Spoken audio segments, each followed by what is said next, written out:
It was a night like no other.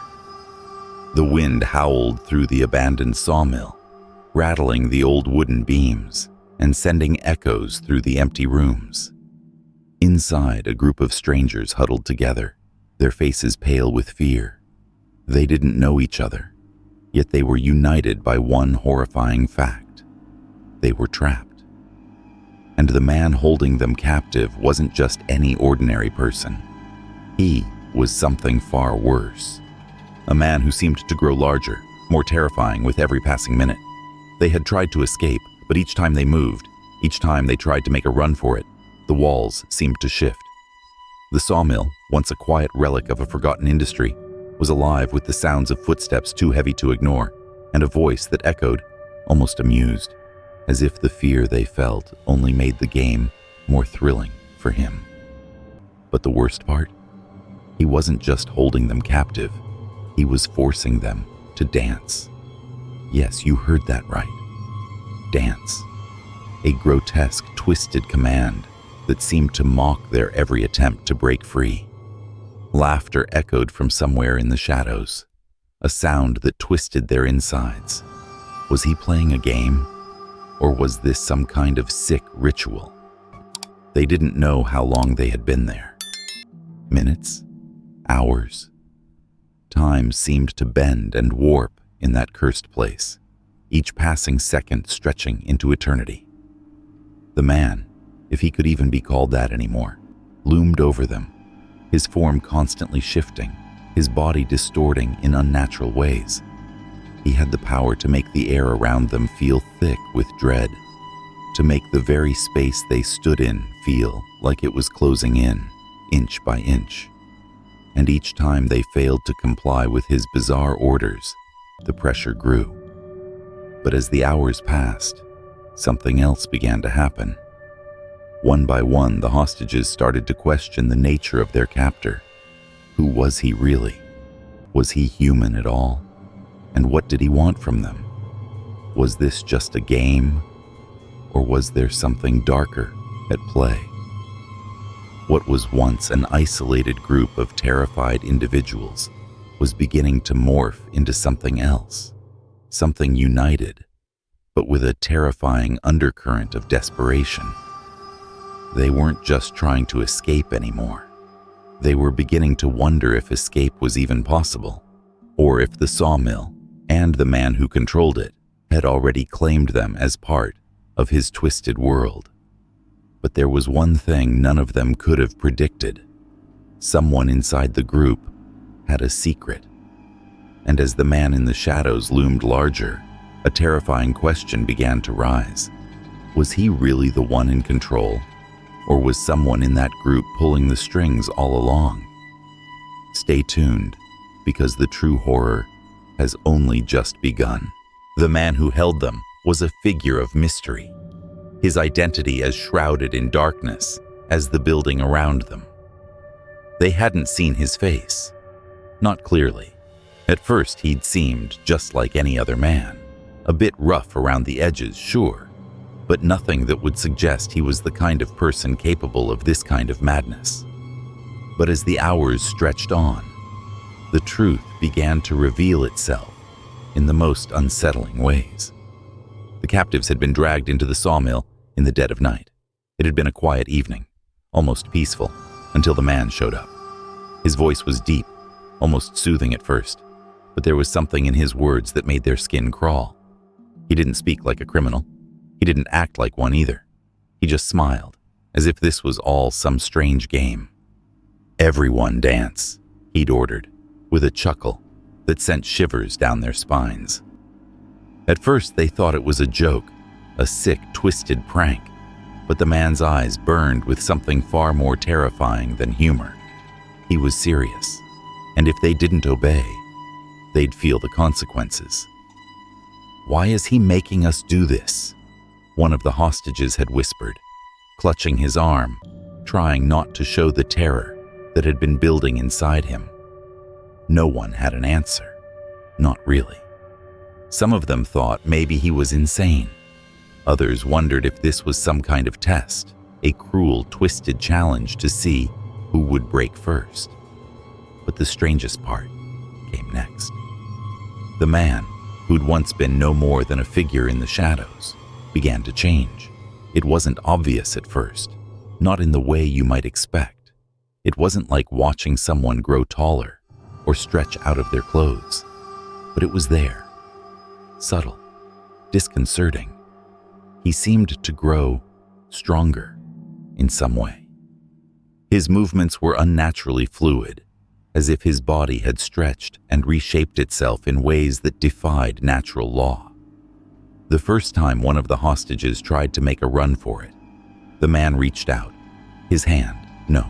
His fingers, too long, too quick, grabbing the fleeing person with a grip that shouldn't have been possible. "You don't run from me," he said, his voice a low growl, dripping with a mixture of amusement and anger. "Not now. Not ever." It didn't take long for the group to realize that something far darker was at play. This wasn't just a kidnapping. This wasn't just a madman tormenting them for fun. Something far more sinister was unfolding. They tried to plan, to find an escape. But every time they moved, every time they spoke in hushed whispers, the man was there, watching, waiting. His presence seemed to grow stronger by the minute, as though he was feeding off their fear. And then, just when they thought things couldn't get any worse, the ground beneath them began to tremble. The walls shook, as if the very foundation of the sawmill was shifting. The air felt thick with tension, as though someone, was about to break through. But it wasn't the man who was changing now. It was the building itself. The sound of wood cracking, the creaking of old beams, echoed through the warehouse. The hostages froze, their hearts pounding in their chests, unsure whether the trembling was a warning or the beginning of something far more horrifying. As the noise grew louder, the man, no longer appearing to be entirely human, smiled, a twisted, knowing smile. He didn't say a word, but his eyes gleamed with the promise of something terrible, something they weren't prepared for. And in the silence that followed, the only sound was the faint, eerie hum of something or someone moving just out of reach, something not quite human, but not entirely monster either. And that was when the first scream pierced the air. The man who had locked them inside the sawmill wasn't speaking much anymore. In the beginning, he'd paced around the room, spouting off strange jokes that nobody understood. But then, there was something about the way he'd looked at them, his eyes wide, almost manic, that made everyone fall silent. Each joke was a tiny crack in the dam of his mind, and with every punchline, it seemed like a little more of him slipped away. The group was split into clusters, most of them leaning into each other for comfort, trying to ignore the fact that the air in the warehouse was thick with fear. There were 20 of them now, each a stranger to the others. It was hard to know who was in charge. One of the men, a former truck driver named Dave, had taken to trying to talk to the others. He had an air of authority about him, like someone who had been in difficult situations before. But even his voice, low and steady, couldn't mask the tremor in his hands. "There's no way out," Dave muttered, his eyes darting around the room. "If we wait long enough, maybe he'll let us go. Or maybe not. We just have to be smart about this." Smart. It felt like a cruel joke. They were stuck in a warehouse with an unpredictable man who might be losing his grip on reality. And worse, they were all becoming part of his twisted game. He made them dance. It wasn't just a command. It was a demand that grew more intense with each passing hour. At first, it was a strange, awkward shuffle, a few people moving nervously in place.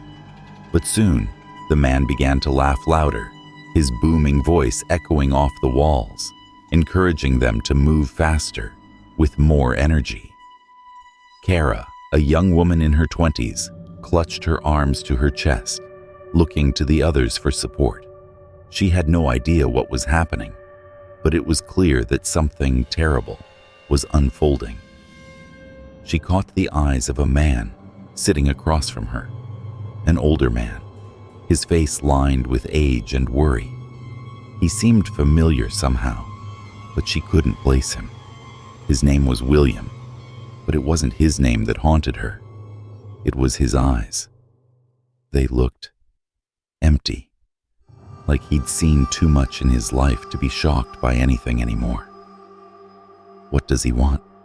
she whispered, barely able to hear her own voice over the madness of the music that had suddenly begun to play in the background, loud and jarring.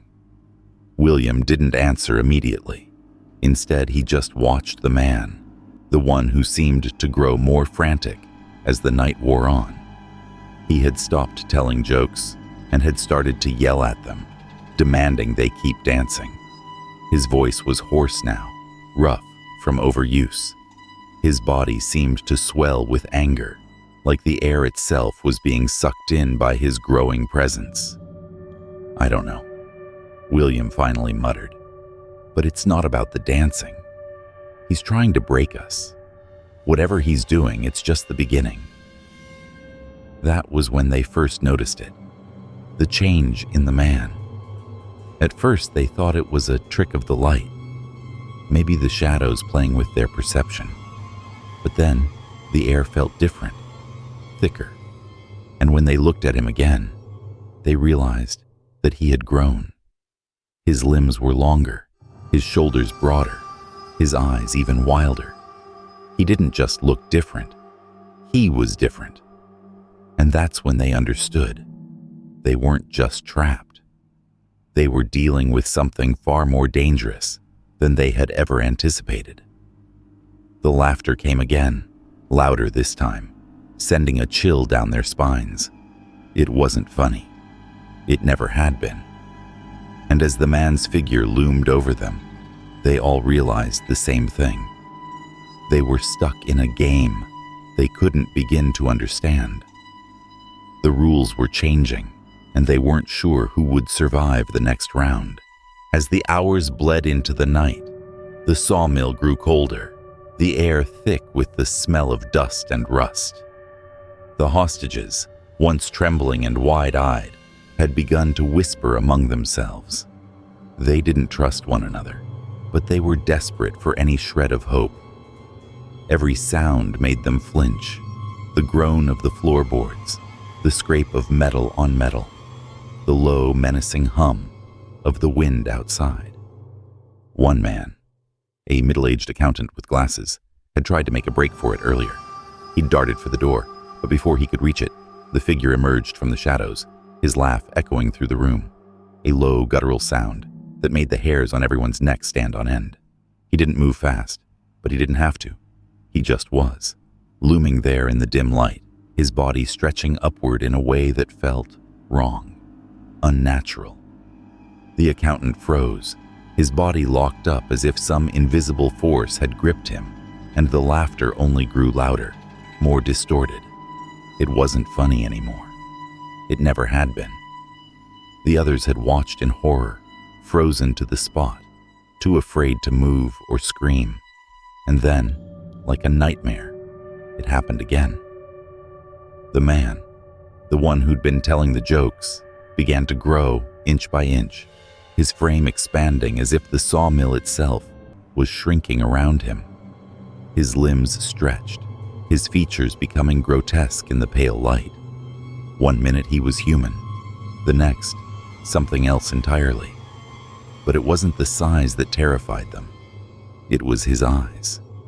Those wide, dark eyes that seemed to gleam with a madness so deep, it felt like they were peering straight into their souls. And the worst part? He was still smiling. That same twisted grin that had first sent them running, now stretched too wide for a human face, as if his skin was incapable of holding the grin in place. One woman, a young teacher from the city, tried to stand. She couldn't take it any longer. "We need to get out of here," she screamed, her voice shaking. But even as she spoke, she knew it was pointless. The door was locked, the windows barred, and worse, there was no telling what they were dealing with anymore. They were trapped in some nightmare they couldn't understand, facing something that defied logic. A deep, rattling voice broke the silence. It wasn't the man's voice. It was something else, a chorus of voices, distant yet close, echoing in the corners of the room. "He'll grow until you dance for him." The words hit them like a punch to the gut. Dance. The thought made no sense. Why dance? But there was no room for questioning, no time for logic. The man, or whatever he had become, was moving again, shifting like liquid. He raised his hands, no longer human-sized, and beckoned them closer. The woman, the teacher, took a step back. Her heart pounded. But it wasn't just fear she felt. There was something deeper, something primal, stirring in her chest. She wasn't sure if it was the fear of being crushed under the man's growing form, or the sense that she, too, was being pulled into this twisted game. She wanted to run, to scream, to fight, but her body wouldn't obey. The man's grin widened as he moved closer, his voice rising in an eerie hum that made everything around them vibrate. "Dance," he repeated, softer this time, almost coaxing. "It'll make the pain stop. You'll feel better. Just dance." They were trapped. There was no way out. And the worst part? They didn't know what would happen if they refused. The tension in the room was almost unbearable. Each creak of the floor seemed to echo in their minds. Each shadow cast by the dim, flickering lights grew longer, more menacing. The hostages had formed uneasy groups, quietly planning their escape, though none dared to voice the idea aloud. Every time one of them moved, the others tensed, eyes darting toward the door. But the man who held them, was still nowhere to be seen. It was then that something strange happened. A sound, soft but unmistakable, echoed through the halls. Laughter. It wasn't the man's voice. It was something different, something deeper. A low, gravelly laugh that crawled up their spines. They froze. The laughter wasn't coming from just one direction. It was coming from all around them, bouncing off the walls in eerie waves. The sound grew louder, the laughter distorting, until it was no longer funny. It was terrifying. "Where is he?" someone whispered in the dark. Another person answered, but their voice was shaky. "It's not him. That's not the same laugh." The group exchanged nervous glances. It was as if the building itself had started to close in on them, twisting and warping with the sound of laughter, a cruel reminder that they weren't just trapped by a man, they were trapped by something far worse. Then, without warning, the lights flickered, and the man, the one who had been holding them, appeared in the doorway. His eyes were wide, unfocused, as if he had just woken from a nightmare, and for a moment, the room seemed to calm. But the man's smile was not one of reassurance. It was manic, twisted, as if he was trying too hard to convince them he wasn't the monster they feared. "Why so quiet?" he asked, his voice dripping with false cheer. "I thought we were having fun."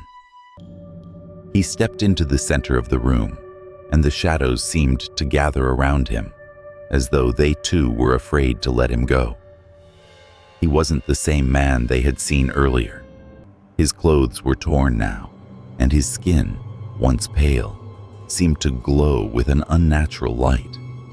His face, once human, now looked grotesque, stretched in places it shouldn't be. The corners of his mouth tugged back in a grin that was too wide, too wrong. The hostages backed away, each of them holding their breath. But it wasn't just fear that gripped them now. It was confusion. The laughter was still echoing, growing louder, and then they realized it was coming from him, His mouth moved, but the sound didn't match the shape of his lips. A sickening thought struck one of the hostages. Is there more than one of him? The laughter grew louder in response, and then the real horror began. As they watched in horror, the man's body started to change.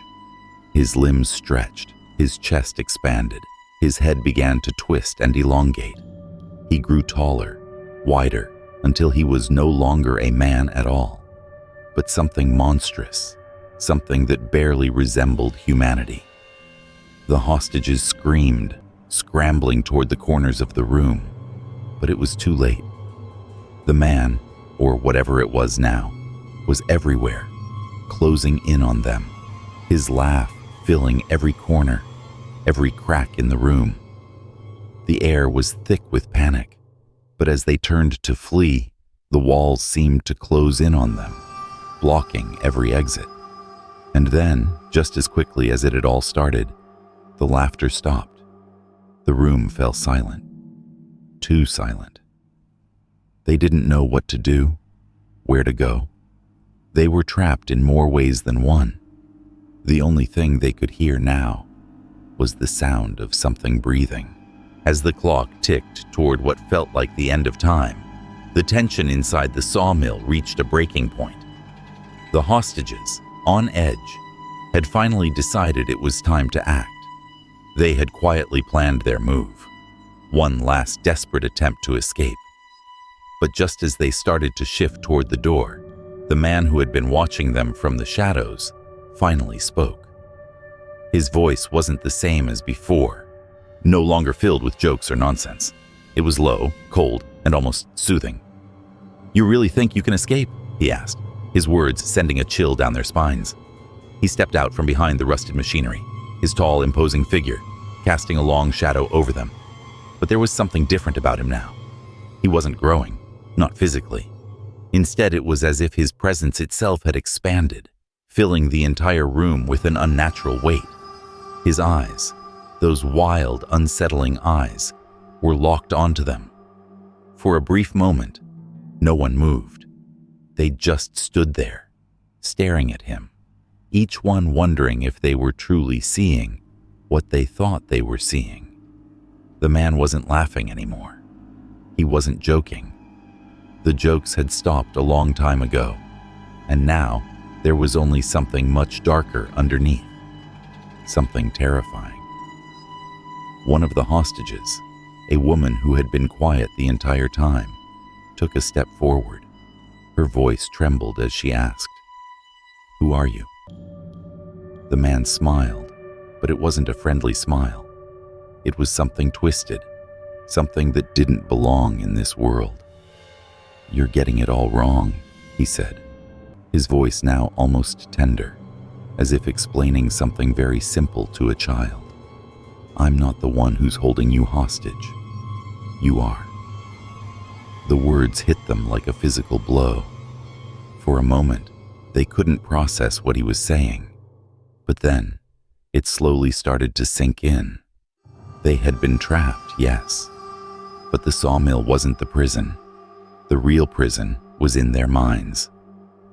"You've all been running from the truth," he continued, his smile widening. "Running from the fact that you're all here because you wanted to be. You created this, every single one of you." The room seemed to grow colder still, and the lights flickered again. One of the hostages, a man who had been pacing nervously, dropped to his knees, his hands shaking as he whispered, "This can't be real. This can't be happening." And in that instant, the truth hit them all at once, like a wave crashing against the shore. They weren't just trapped in the sawmill. They were trapped in their own fears, in their own guilt, in their own regrets. The man who had been holding them wasn't a captor. He was a reflection, a manifestation of everything they had been trying to escape. But just as they were beginning to grasp this, the floor beneath them groaned ominously. The sawmill was shifting, as though it were alive, changing, responding to their panic. The man stepped back into the shadows, his final words hanging in the air. "You can try to leave, but you'll only end up back here." The lights went out. The room plunged into darkness. The man's voice echoed off the walls, a strange mix of desperation and amusement that sent chills down everyone's spine. He wasn't the same person they had been terrified of all night. The manic energy had drained from his tone, leaving behind something colder, more resigned. He stepped into the dim light, and for the first time, they saw his face. Gaunt, drawn, eyes hollow, as if something inside him had long been lost. "Do you know what it's like to never be enough?" he asked, his voice barely above a whisper. The hostages froze. No one knew how to answer, or if they should. His words hung in the air like a thick fog, smothering any hope they had left. "We all carry something," he continued, pacing slowly now. "A weight, a burden, something we can't escape. Some of us, we try to laugh it off. But there's no escape, is there? No matter how many jokes we tell, no matter how many masks we wear, we can't outrun the truth." The silence that followed felt suffocating. The hostages had been expecting a confrontation, an escape, or perhaps an explosion of violence, but not this. This raw confession from the man who had been tormenting them for hours. They watched him, uncertain of what he would do next. For a moment, it seemed like the air itself had frozen. But then, with a sudden shift, the man slumped to the floor, burying his face in his hands. The hostages remained still, too frightened to approach, but too curious to turn away. "I didn't want this," he muttered, the words almost inaudible. "I never wanted any of this. But they made me. They promised me it would be the last time. I believed them." He raised his head and looked directly at them, his eyes filled with a kind of sorrow that no one had expected. "I'm sorry," he whispered, and just like that, everything shifted. The danger wasn't physical anymore. It was emotional, psychological. The man wasn't a monster. He was a broken soul, driven to madness by forces beyond his control. The hostages, once filled with fear and anger, now saw him differently, not as a villain, but as someone who had been trapped in his own prison, a victim of circumstances just as much as they had been. Before anyone could respond, the sound of sirens cut through the air, growing louder with each passing second. The authorities had arrived. A team of police officers stormed through the door, weapons drawn, shouting for everyone to stay down and keep their hands visible. The hostages, still in shock, were led out one by one, the man still sitting on the floor, his head bowed, as if he had already resigned himself to whatever would come next. As the last of the hostages were escorted out, one of them turned back for a moment, a lingering glance over their shoulder. The man was still there, motionless, lost in his own world of regret and guilt. No one would ever know the full truth of what had driven him to this point. The story, like so many others, would remain unfinished. The lights flickered once more, and then the door slammed shut behind them. In the cold, quiet aftermath, the sawmill was just another abandoned building, left to decay and fade into memory. The hostages would return to their lives, forever changed, carrying the weight of that night with them. But the man who had seemed like their captor, their nightmare, would never be forgotten. His story, in its own way, was just as tragic as theirs. The unresolved question hung in the air like a ghost. Who was he really? And who, in the end, had truly been held hostage?